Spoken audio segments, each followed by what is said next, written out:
میرے محترم دوستو، اللہ تعالیٰ نے ہم سب کو دنیا کے اندر ایک مختصر وقت کے لیے بھیجا ہے، ایک چھوٹے سے ٹائم کے لیے بھیجا ہے۔ وہ چھوٹا سا ٹائم اور مختصر وقت ہو سکتا ہے 50 سال کی زندگی ہو سکتا ہے 60 سال کی زندگی ہو سکتا ہے 70 سال کی زندگی ہو سکتا ہے 80 سال کی 90 سال کی یا پھر 100 سال کی۔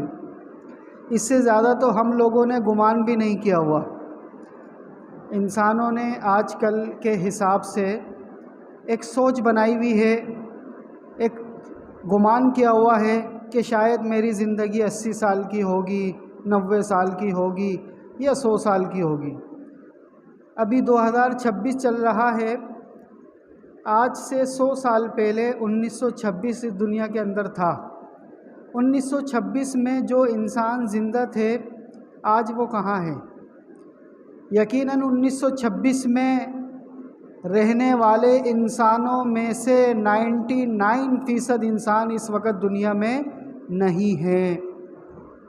وہ بھی ہماری طرح تھے، وہ بھی ہماری طرح سوچا کرتے تھے، وہ بھی ہماری طرح منصوبے بنایا کرتے تھے، وہ بھی ہماری طرح دنیا کے معاملات کرا کرتے تھے، وہ بھی ہماری طرح خواہشات دلوں میں لے کر گھوما کرتے تھے۔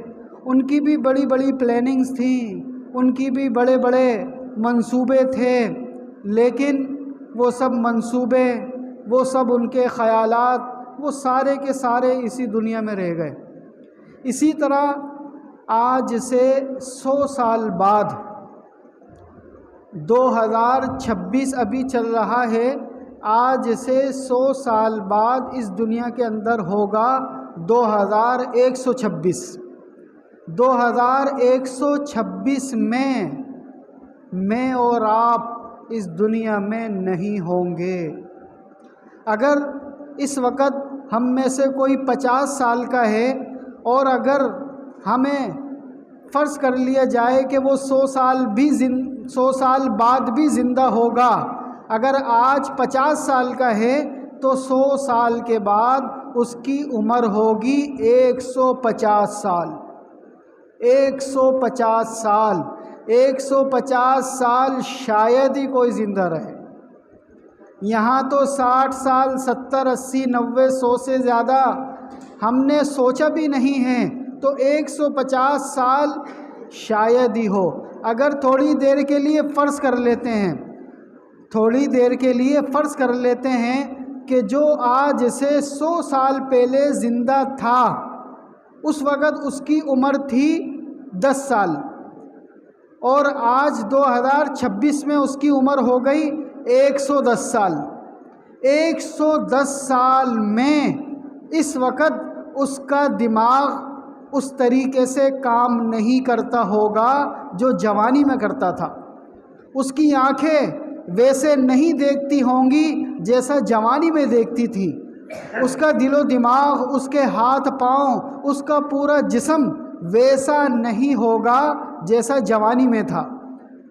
تو یہ اللہ تعالی ہمیں دنیا میں اس طریقے سے متوجہ کرتے ہیں کہ اے دنیا کے انسانوں، تمہیں دنیا کے اندر اگر ساری ہی چیزیں مل جائیں جیسا تم تمنا کرتے ہو، ہر انسان کی یہ خواہش ہوتی ہے کہ میں بوڑھا نہ ہو جاؤں، ہر انسان کی یہ تمنا ہوتی ہے مجھے کوئی بیماری نہ آ جائے، ہر انسان کی یہ خواہش ہوتی ہے کہ میں مالی اعتبار سے کبھی کسی کا محتاج نہ بن جاؤں، ہر انسان کی یہ خواہش ہوتی ہے کہ میں ہمیشہ جوان رہوں، ہر انسان کی یہ خواہش ہوتی ہے میرے لیے اچھا سا گھر ہو، اچھی سی سواری ہو، ہر لحاظ سے سہولت ہو۔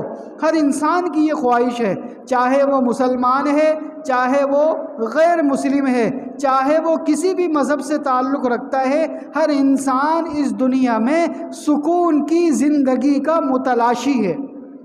ہر انسان سکون کی زندگی کا متلاشی ہے، چاہے وہ کوئی بھی ہے۔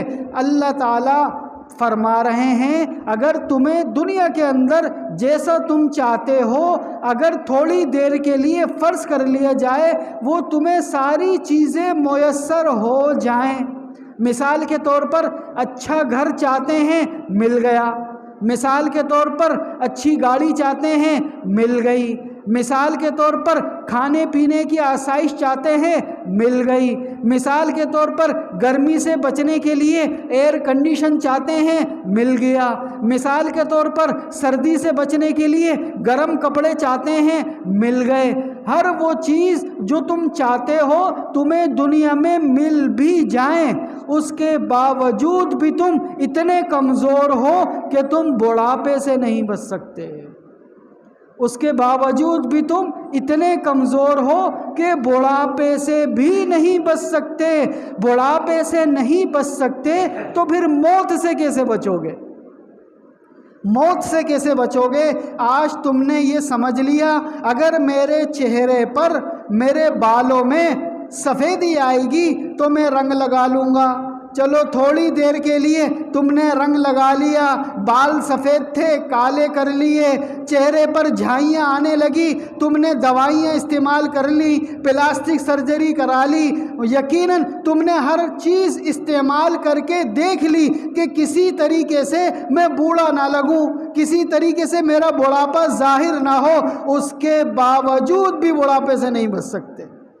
اس کے باوجود بھی بڑھاپے سے نہیں بچ سکتے۔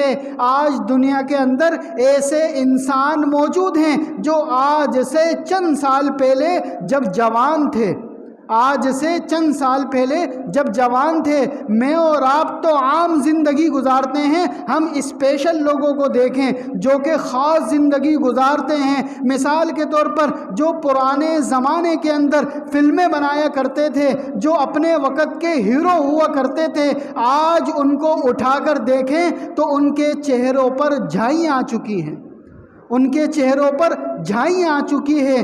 جن کو ناز تھا کل اپنی جوانی کا، جن کو ناز تھا کل اپنی جوانی کا، آج ہے لقب ان کا نانا اور نانی کا۔ کیسا دیکھا تھا کیسے ہو گئے، کیا بھروسہ ہے اس زندگانی کا۔ تو ان کے پاس تو ہر چیز موجود تھی، ساری آسائشیں موجود تھی، رہنے کے لیے اچھا گھر موجود تھا، کھانے پینے کے لیے اچھی چیزیں موجود تھی، سواری اچھی موجود تھی، ہر دنیا کی آسائشیں موجود تھی، اس کے باوجود بھی بوڑھے ہو گئے، اس کے باوجود بھی بوڑھے ہو گئے۔ یہ جو پرانے زمانے میں ریسلنگ ہوا کرتی تھی، یہ جو ریسلر ہوا کرتے تھے، یہ جو فلمیں بنایا کرتے تھے، یہ جو ڈرامے بنایا کرتے تھے، یہ اپنے اوپر محنت کیا کرتے تھے، یہ اپنے اوپر محنت کیا کرتے تھے، ایسی غذائیں کھاتے تھے جس سے صحت رہے، ایسی دوائیاں کھاتے تھے جس سے صحت رہے، ایسی چیزیں استعمال کرتے تھے جو عام آدمی نہیں کر سکتا، لیکن اس کے باوجود بھی بوڑھے ہو گئے، اس کے باوجود بھی کمزوری آ گئی، اس کے باوجود بھی ہاتھوں نے طاقت کم کر دی، اس کے باوجود بھی ٹانگوں میں طاقت کم ہو گئی، اس کے باوجود بھی آنکھوں کی بینائی کمزور پڑ گئی، اس کے باوجود بھی دماغ نے اس طریقے سے سوچنا بند کر دیا۔ یہ کیا ہے؟ یہی حقیقت دنیا ہے، یہی دنیا کی حقیقت ہے۔ اسی حقیقت کو اللہ تعالیٰ نے قرآن کریم میں جگہ جگہ ارشاد فرمایا، جگہ جگہ ارشاد فرمایا، اے دنیا کے انسانوں اپنی زندگی پر ذرا غور تو کرو، اپنے پہلے والوں پر ذرا غور تو کرو، جو تم سے پہلے گزرے ذرا غور تو کرو، تم سے بڑے بڑے طاقتور گزرے، تم سے زیادہ صحت مند گزرے، تم سے زیادہ دولت مند گزرے، تم سے زیادہ شہرت والے گزرے، تم سے زیادہ حکومت والے گزرے۔ آج تو دنیا کے اندر بہت سارے ممالک ہیں، ہر ملک کا الگ بادشاہ ہے، ہر ملک کا الگ صدر ہے۔ ایک وقت وہ بھی تھا کہ ساری دنیا کے سارے ممالک کا ایک ہی صدر ہوا کرتا تھا، ایک ہی بادشاہ ہوا کرتا تھا۔ تو آج کے بادشاہ یہ زیادہ طاقتور ہیں یا جو اکیلا بادشاہ ہوتا تھا وہ زیادہ طاقتور تھا؟ اللہ تعالیٰ نے قرآن کریم میں ان بادشاہوں کا بھی ذکر کیا، کہیں فرمایا فرعون کا واقعہ پڑھ لو، کہیں فرمایا فرعون کا واقعہ پڑھ لو۔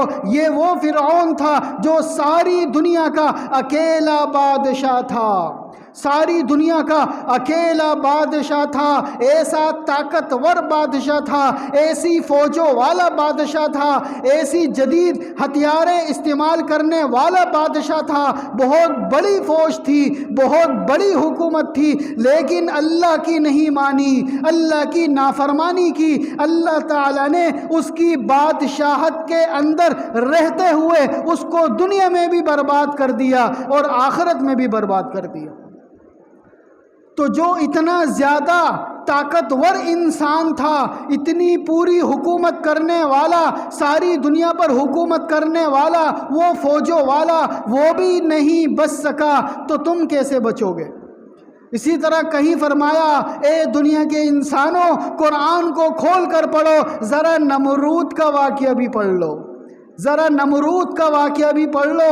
وہ نمرود جو ساری دنیا کا اکیلا بادشاہ تھا، وہ ساری دنیا کا اکیلا بادشاہ تھا، اتنا بڑا بادشاہ تھا، اتنا طاقتور بادشاہ تھا، لیکن اس کے باوجود وہ بھی دنیا میں نہیں بچ سکا، وہ بھی دنیا میں نہیں بچ سکا۔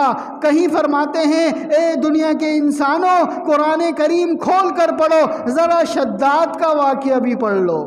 وہ شداد جو ساری دنیا کا اکیلا بادشاہ تھا، اتنا طاقتور بادشاہ تھا، اتنا دولت مند بادشاہ تھا، اس نے دنیا کے اندر جب یہ سنا، جب نبیوں سے سنا کہ جنت ہوگی، جب اس نے سنا کہ اللہ تعالیٰ جنت دیں گے، اس نے دنیا میں اسی طریقے سے جنت بنانے کی کوشش کی، اس نے دنیا کے اندر جنت بنانے کی کوشش کی۔ لیکن اللہ کا یہ قانون ہے، جو بھی اللہ کے ساتھ کسی کو شریک کرتا ہے، جو بھی اللہ کے ساتھ کسی کو شریک کرتا ہے، اللہ تعالیٰ ایک وقت تک اس کو مہلت دیتے ہیں، اس کے بعد اس کو پکڑ لیتے ہیں۔ وہی شداد جس نے جنت بنائی تھی، وہ اپنی بنائی ہوئی جنت بھی نہیں دیکھ پایا، وہ اپنی بنائی ہوئی جنت بھی نہیں دیکھ پایا، وہ بھی موت سے نہیں بچ سکا، وہ بھی موت سے نہیں بچ سکا۔ تو اے دنیا کے انسانوں، تم کیسے موت سے بچو گے؟ تم کیسے موت سے بچو گے؟ تم سے بڑے بڑے بادشاہ موت سے نہیں بچ سکے، تو تم تو چھوٹے سے انسان ہو، تم کیسے موت سے بچو گے؟ اسی وجہ سے اللہ تعالیٰ کے رسول صلی اللہ علیہ وسلم حدیث مبارکہ میں ارشاد فرما رہے ہیں، ان هذه القلوب تصدع كما يصدع الحديد اذا اصابه الماء قیل یا رسول اللہ وما جلاؤها قال کثرة ذکر الموت وتلاوت القرآن۔ ایک مرتبہ آپ علیہ الصلوۃ والسلام اپنے صحابہ کرام کے پاس بیٹھے ہوئے تھے، فرمانے لگے، اے میرے صحابہ، اے میرے ساتھیوں، اس دل کو زنگ لگ جاتا ہے، جس طرح لوہے کو پانی لگنے سے زنگ لگ جاتا ہے، اس طرح اس دل کو گناہ کرنے سے زنگ لگ جاتا ہے۔ پوچھا گیا، اللہ کے رسول، اس دل کے زنگ کے ختم کرنے کا طریقہ کیا ہے؟ آپ علیہ الصلوۃ والسلام نے ارشاد فرمایا، قال کثرت ذکر الموت وتلاوت القرآن، کہ کثرت سے موت کا تذکرہ کیا کرو، کثرت سے موت کو یاد کیا کرو، اور قرآن کریم کی تلاوت بھی کیا کرو۔ تو جو شخص کثرت سے موت کو یاد رکھتا ہے، جو شخص موت کا ذکر کرتا ہے، وہ جلدی سے گناہ نہیں کرتا۔ جس شخص کے سامنے موت ہو وہ جلدی سے گناہ نہیں کرتا۔ تو آپ علیہ الصلوۃ والسلام اکثر موت کا ذکر کیا کرتے تھے، اکثر موت کو یاد کر کے رویا کرتے تھے۔ صحابہ کرام موت کا تذکرہ کرتے تھے، موت کو یاد کر کے رویا کرتے تھے۔ تو میرے عزیزو، اس دنیا کی حقیقت یہی ہے کہ ہر انسان پر ایک دن موت آنی ہے۔ اللہ تعالیٰ نے قرآن کریم میں صاف صاف ارشاد فرما دیا، بادشاہوں کے لیے بھی یہی ارشاد ہے، امیر کے لیے بھی یہی ارشاد ہے، غریب کے لیے بھی یہی ارشاد ہے، تندرست کے لیے بھی یہی ارشاد ہے، دنیا میں خوشحال کے لیے بھی یہی ارشاد ہے، دنیا میں تنگ دست کے لیے بھی یہی ارشاد ہے، بڑے گھر والے کے لیے بھی یہی ارشاد ہے، چھوٹے گھر والے کے لیے بھی یہی ارشاد ہے، وہ کاروبار کرنے والے کے لیے بھی یہی ارشاد ہے، مزدور کے لیے بھی یہی ارشاد ہے، ہر دنیا کے انسان کے لیے ایک ہی ارشاد ہے۔ وہ کیا ارشاد ہے؟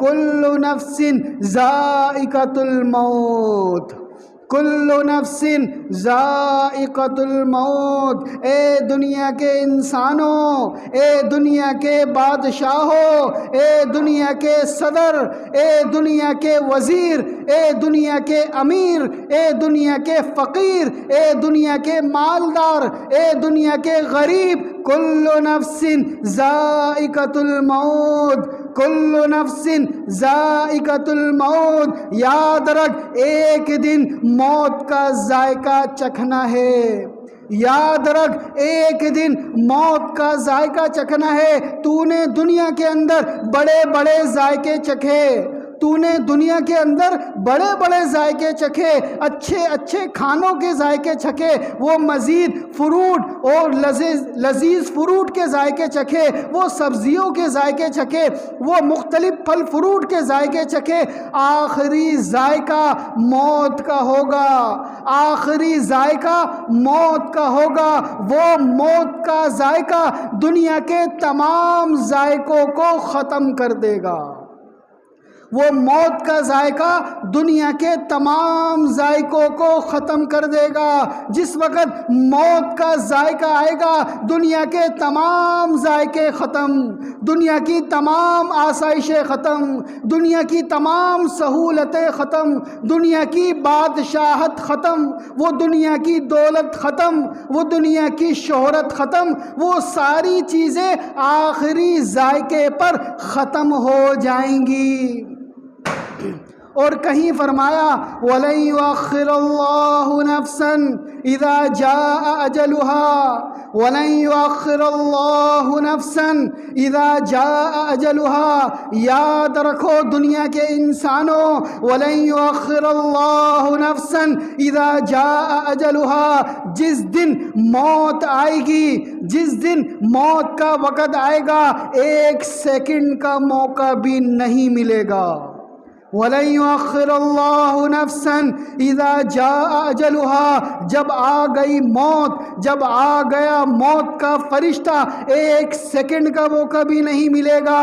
تیری دولت پڑی ہوگی، بچ کے دکھانا، تیری شہرت پڑی ہوگی، بچ کے دکھانا، تیری طاقت پڑی ہوگی، بچ کے دکھانا، تیری حکومت پڑی ہوگی، بچ کے دکھانا، تیرے رشتہ دار کھڑے ہوں گے، بچ کے دکھانا، تیری اولاد کھڑی ہوگی، بچ کے دکھانا۔ وَلَن يُؤَخِّرَ اللَّهُ نَفْسًا إِذَا جَاءَ أَجَلُهَا، کہ جب آ گئی موت، جب آ گیا موت کا فرشتہ، ایک سیکنڈ کا موقع بھی نہیں ملے گا۔ اور کہیں پر فرما رہے ہیں اینما تکونوا، اینما تکونوا یدرککم الموت، اینما تکونوا یدرککم الموت ولو کنتم فی بروج مشیدہ۔ اینما تکونوا یدرککم الموت، اے دنیا کے انسانوں تم کہیں بھی چلے جاؤ، اینما تکونوا یدرککم الموت، اے دنیا کے انسانوں تم کہیں بھی چلے جاؤ، موت تمہیں وہاں بھی پکڑ لے گی، موت تمہیں وہاں بھی پکڑ لے گی۔ اے دنیا کے بادشاہ تو کہیں بھی چلا جا، موت تجھے وہاں بھی پکڑ لے گی۔ اے دنیا کے خوشحال انسان تو کہیں بھی چلا جا، موت تجھے وہاں بھی پکڑ لے گی۔ موت سے کوئی نہیں بھاگ سکتا، موت سے کوئی نہیں بچ سکتا۔ سمجھدار آدمی وہ ہے، عقل مند آدمی وہ ہے کہ جو موت سے پہلے موت کی تیاری کر لے۔ آپ علیہ الصلوۃ والسلام نے ارشاد فرمایا الکیس من دان نفسہ وعمل لما بعد الموت، الکیس من دان نفسہ وعمل لما بعد الموت، سمجھدار آدمی وہ ہے، عقل مند آدمی وہ ہے کہ جو موت سے پہلے موت کی تیاری کر لے، جو قبر میں جانے سے پہلے قبر کی تیاری کر لے۔ انہی باتوں کا یقین دلانے کے لیے اللہ تعالیٰ نے دنیا کے اندر 1,24,000 کم و بیش نبیوں کو بھیجا۔